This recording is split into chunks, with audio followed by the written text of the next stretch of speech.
Hi ಎಲ್ಲರಿಗೂ ನಮಸ್ಕಾರ. ನಾನು ಇವತ್ತಿನ ವಿಡಿಯೋದಲ್ಲಿ ಡ್ರಾಯಿಂಗ್ ಈಸಿಯಾಗಿ ಹೇಗೆ ಮಾಡುವುದನ್ನು ಕನ್ನಡದಲ್ಲಿ ನಿಮಗೆ ತಿಳಿಸಿಕೊಡುತ್ತೇನೆ. ಈ ವಿಡಿಯೋವನ್ನು ಕೊನೆಯವರೆಗೂ ನೋಡಿ. ನಿಮಗೆ ಇಷ್ಟವಾದರೆ ಲೈಕ್ ಆ್ಯಂಡ್ ಸಬ್ಸ್ಕ್ರೈಬ್ ಮಾಡಿ. ಈ ವಿಡಿಯೋ ಉಪಯುಕ್ತವಾಗಿದ್ದರೆ ನಿಮ್ಮ ಫ್ರೆಂಡ್ಸ್ಗೆ ಶೇರ್ ಮಾಡಿ ಹಾಗೂ ನಿಮ್ಮ ಅನಿಸಿಕೆಯನ್ನು ಕಾಮೆಂಟ್ ಬಾಕ್ಸ್ನಲ್ಲಿ ತಿಳಿಸಿ. ನಾನು ಡ್ರಾಯಿಂಗ್ ಮಾಡೋದಕ್ಕೆ A4 ಸೈಜ್ನ ಪೇಪರನ್ನು ತೆಗೆದುಕೊಂಡಿದ್ದೇನೆ. ಈಗ 1.5 ಸೆಂಟಿಮೀಟರ್ ಆಗುವಷ್ಟು ಮಾರ್ಕ್ ಮಾಡ್ಕೊಳ್ತಾ ಹೋಗೋಣ. ಎರಡು ಕಡೆಯೂ ಮಾರ್ಕ್ ಮಾಡೋಣ.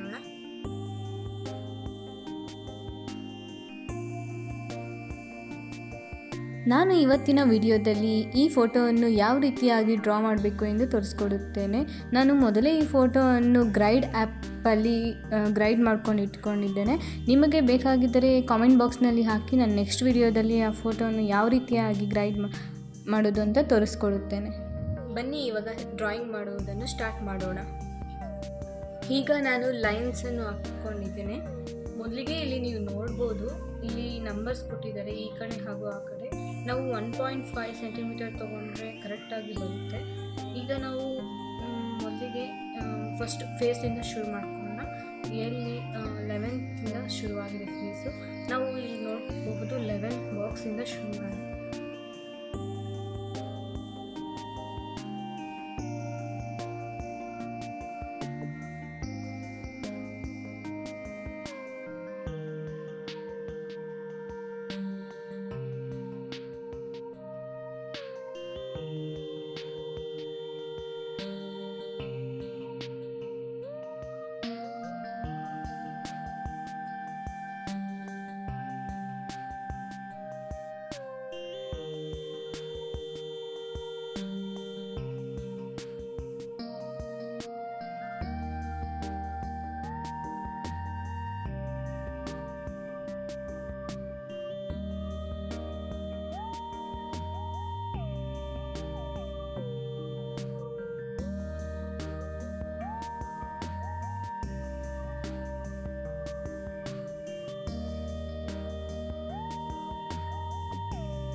ನೀವು ನೋಡ್ತಾ ಇರ್ಬೋದು ನಾನು ಯಾವ ರೀತಿಯಾಗಿ ಡ್ರಾಯಿಂಗ್ನ ಮಾಡ್ಕೊಳ್ತಾ ಬರ್ತಿದ್ದೀನಿ. ಅದೇ ರೀತಿ ನೀವು ಸ್ಟೆಪ್ಸ್ನ ಫಾಲೋ ಆಗಿ ಡ್ರಾಯಿಂಗನ್ನು ಮಾಡಿ ಸೇಮ್ ಆ್ಯಸ್ ಇಟ್ ಈಸ್ ಯಾವ ರೀತಿಯಾಗಿ ಫೋಟೋ ಇರುತ್ತೋ ಅದೇ ರೀತಿಯಾಗಿ ಫೇಸ್ ಕಟ್ ಬರುತ್ತೆ.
ನೋಡಿದ್ರಲ್ಲ ಫ್ರೆಂಡ್ಸ್, ನಾನು ಯಾವ ರೀತಿಯಾಗಿ ಔಟ್ಲೈನನ್ನು ಡ್ರಾ ಮಾಡಿದೆ.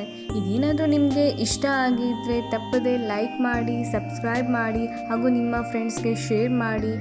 ತಪ್ಪದೆ ನಿಮ್ಮ ಅನಿಸಿಕೆಯನ್ನು ಕಾಮೆಂಟ್ ಬಾಕ್ಸ್ನಲ್ಲಿ ತಿಳಿಸಿ.